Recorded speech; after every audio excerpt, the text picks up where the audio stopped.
Morning, dear students. In the previous video of this chapter, we have learned about the advantages of plateaus and importance of mountains.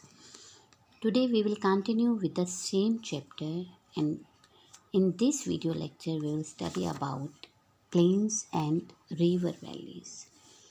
These are some of the features of plain areas. Look at this picture.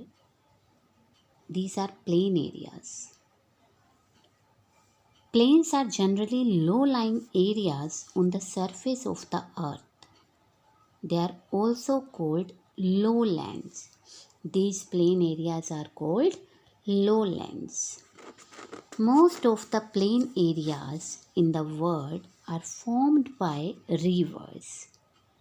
Northern plains of India have been built by the Ganga river and its tributaries. Next one. Plain areas have fertile soil. Fertile soil means which are good for growing crops.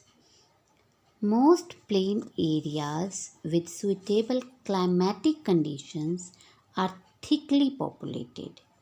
Many cities and towns have developed in the plain areas. Yes, dear students, we are also living in the plain areas. Yes, these are the advantages of plains.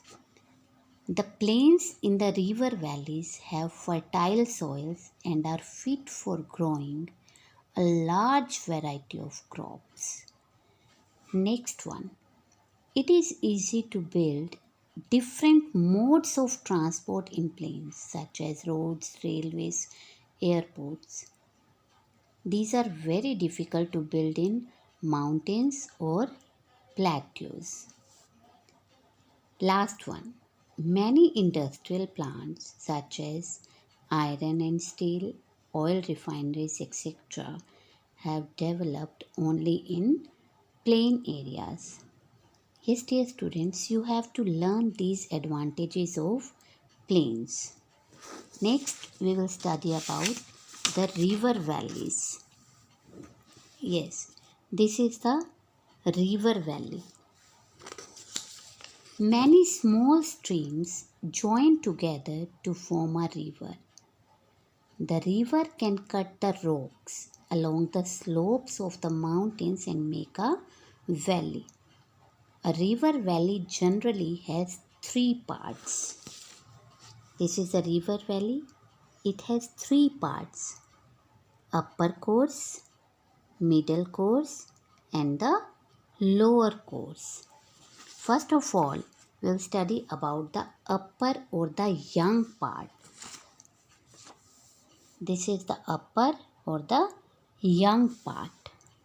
This part of the valley is in the mountains. This part is in the mountains. The valley has rapid waterfalls in its path. Path means way, and rapid means fast flowing. Means the valley has fast flowing waterfalls in its way. The river flows swiftly. Swiftly means with very high speed, but has less water in this part. Next is the middle or the mature part. This is the middle part or the mature part. This part of river begins when the river leaves mountains and enters the plains.